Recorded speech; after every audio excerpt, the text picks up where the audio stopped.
Hello everyone, my name is Juan Soto and welcome to episode 1 of Magic Minds. Magic Minds is just a title that I've decided to give a series of episodes that I'll be doing about local magicians in San Diego, or people that visit San Diego or that I have met in my travels that have influenced me in one way or another during my journey to become a magician. I've probably been practicing magic now for close to 3 years, and at first it was sort of difficult because as you guys know, magic is very secretive, and I'll talk a little bit more about that later. First, I just want to let everybody know that this is the first episode that I'm doing, and I hope that with time there will be more editing, maybe some effects added in, music transitions, an intro, an outro. I want to try to make these videos the best quality that I possibly can, so stick with me. I don't have a specific schedule for releasing videos because I am a full-time student and I work full-time, and this is sort of like a little on the side project, like I said, to help anybody that's interested in becoming a magician, or younger people, or really anybody else that really likes magic, and other things connected to the magic community, such as starting a business revolving around magic, or maybe designing cards, which is something that I've kind of gotten into. But if this video seems like something that you might be interested in, I would highly recommend that you subscribe, because then you'll get the notifications for when the next video is posted, since I don't have a schedule and I wouldn't be able to tell everybody when the next video is coming out. I'll link my Instagram also in the description, because that's probably where I'll post a snippet leading to the link. So just in case you guys like the content and you want to see where the rest of the episodes go, that's just a suggestion. So let's start with a little bit about myself first. I would say that my first exposure to magic was the amazing Jonathan was on there, and even though he's a comedy magician, a lot of the stuff that he was doing, I didn't know exactly what he was doing or what it meant, and I can appreciate him a lot more now that I have some knowledge of magic. But seeing him have the spider crawl up his lapel on his coat that he was wearing like a blazer or something, and he threw it on the ground and stomped on it, drank some Windex, and then he says, "Oh man, I hate spiders," and he turns around and there's just like a giant spider on his back. I think that was really my first time seeing a magician do stuff, and it really resonated with me, because I grew up watching Robin Williams, Jim Carrey, and other comedians like that, and I think they kind of meshed together. It was something that I really enjoyed watching. And then it was probably a couple years, and there was another show that would come out on TV, and it was The Masked Magician, who would reveal a lot of secrets. And I remember sitting in the living room with my family, and we would watch a show, and they would reveal a lot of effects, mostly for stage magic and other stuff like that, like sawing the woman in half, or sawing somebody in half, or when they stuck the swords inside the box and somebody was inside the box.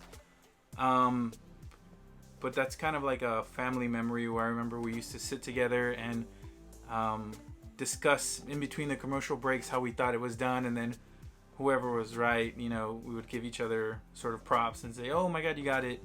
But that was probably, once that was done, I don't think I really ever got deep into magic, other than at my school there was a book that had self-working math-based card tricks, and I've never really been good at math, so it was difficult for me to keep track of those and learn them.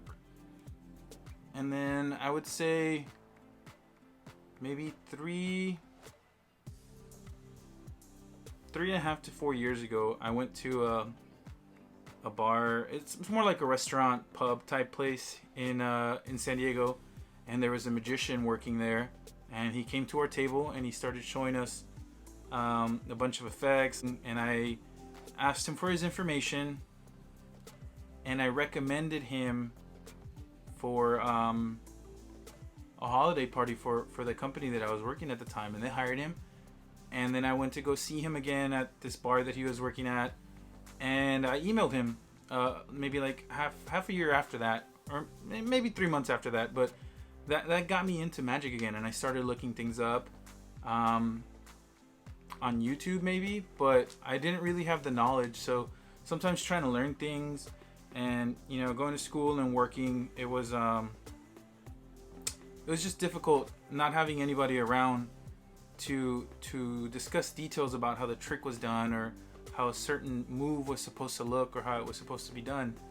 So I emailed him, and I said if he would consider taking an apprentice, and he said no, that's not something I'm interested in, or that I really see myself doing right now. And I was a little disappointed.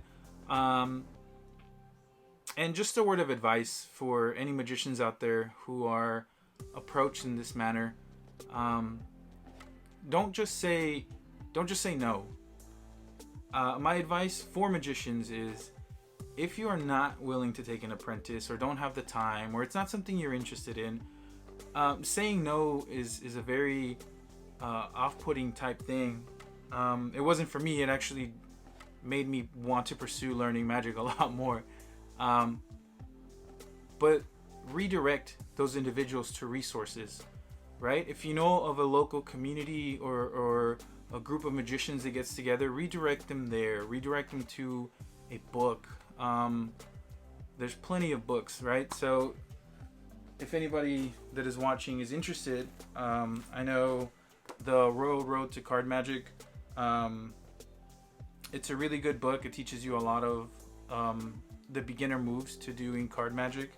And the other one would be Expert Card Technique, right? So basically what happened was, this guy said, no, I'm not interested in taking an apprentice. And I started looking around. I started jumping on YouTube. I started looking at videos. And I found out that we had a magic shop. It was a magic shop in Seaport Village. I think I was just walking down there one day, and I was on break, and I was walking around, and I see the magic shop, and I walked in, and I was looking at a lot of different stuff, but I was a little bit uncomfortable approaching somebody and asking like, hey, what routine are you working on? Because I didn't want them to ask me what I was working on and then to perform it. That's how much of a lack of confidence I had at the time for performing, and I think it's very normal for anybody that's starting off. But I continued to go visit. I started buying a few different types of cards. I really liked all the different card designs. So I started collecting cards, and I got to know some people down there at the shop who will probably be in episodes later on. And one of them was Shawnee. I walked in one day, and he invited me to hang out with him and a few other magicians at Grand Havana in downtown, which is like a hookah and cigar lounge. And that was the first ever jam for the San Diego Magicians group that I attended. I found out that there was a Facebook group. I got to know people like Johnny, Jose, Shawnee a little bit more, Steven. Then I think Derek showed up to like the next meetup that I was at. Then we did like a meetup on a boat. So we, Johnny and Jose and a few of the guys try to schedule meetups at different places so that we can perform for other people, or just so we can jam together and practice with each other, work on our, on our conversation during the tricks, maybe on sleights and angles. But that's definitely been a big help. So a little bit more about what type of magic I like to do. Hanging out with some of these guys, a lot of them do close-up or specifically street magic. And watching on Netflix, there was a time where all the David Blaine specials were on there, and seeing him performing magic in the street, that was really cool. And I know one of the guys that we hang out with is like a super big fan. He'll probably be on an episode later. You guys will get to meet him, and he'll explain all about that. But he was one of the mentors that I had, Johnny, and he started to push me, and I kind of got into just performing street magic just on the spot. He would, if we were practicing anywhere, he would call somebody over and he would say, "Hey, do you want to see a magic trick?" And the person would say, "Yeah." And I was put on the spot until I eventually got comfortable performing just a couple of tricks, and then I was able to grow from there. So I would say that I'm more of a close-up street magic performer, and that's what I like to do. But one of the reasons that I like magic is because it's such a broad area for learning, and there's so many different things that you can learn. There's close-up and street magic. There's platform magic, which I refer to it as Parlor Magic, and I think most people refer to it as Parlor Magic, but there's been discussion out there about whether or not it should be it should be called Parlor Magic. If you say Parlor Magic, most magicians will know. And then you have like stage illusions, that's like sawing people in half, or going into a box and disappearing, or maybe like Houdini used to do with the cases with the water and being all chained up. It was something that was on stage. David Blaine does a lot of stuff on stage, right? Parlor Magic is something that that I would really like to get more into.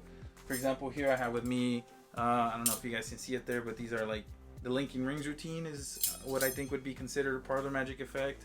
One of my favorites is Pop Hayden. There's like cups and balls that you can do.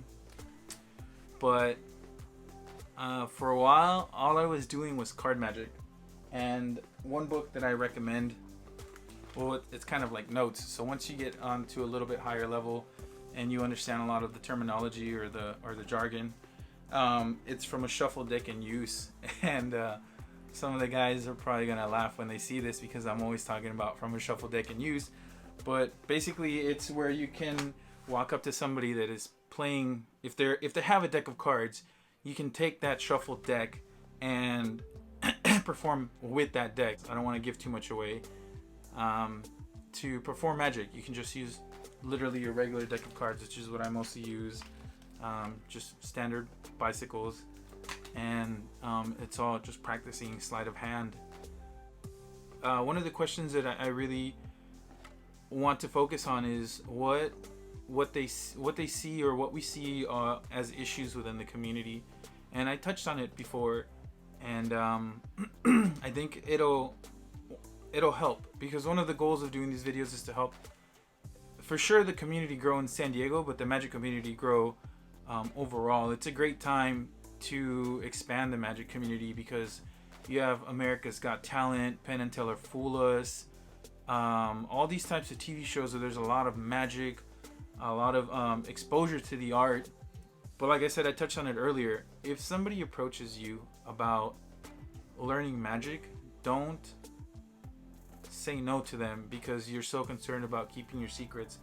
There are a lot of resources that you can provide for somebody if they want to learn. I think the more people in the community, the more growth we will see. There will be new ideas, competition between each other will help us grow because we wouldn't necessarily all want to be performing the same effect.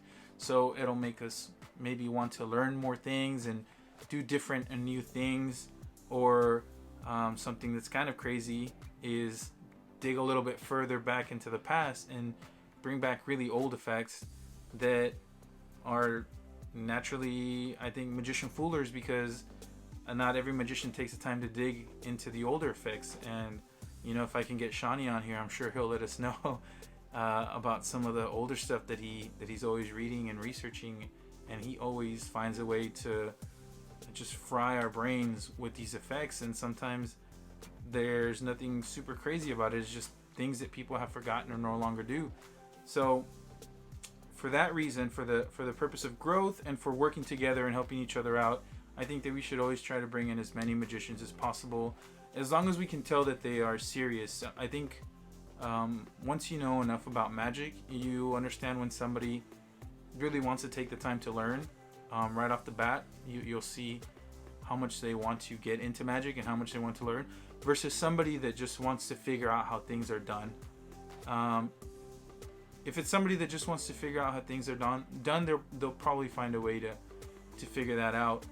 but it's a lot of work. And if it's somebody that really wants to get into magic, I think it's worth it that we give them the chance and help them grow and be part of our community. And as I mentioned before, one of the reasons why I am doing the videos is because I want people to learn about my journey, but more importantly, I want to get a little bit more exposure out there for local San Diego magicians, anybody that's helped me out along the way, and any future magicians or people within the community that I meet during my travels or when they come to visit San Diego. There's probably not going to be a lot of editing in this video, but it is a journey in itself for me as well. I hope you guys will stay tuned for future episodes. I hope you'll subscribe and click notifications so you can get information about when the next video is coming out. Because like I said, I'm not on a set schedule and I don't have a set date where I'll be releasing the videos. But my Instagram will have the information on there if you want to give that a follow, and you can see when the next episode will be up. And other than that, I hope you guys enjoyed the video. Give me any feedback that you would like in the comments section below, and see you for episode 2.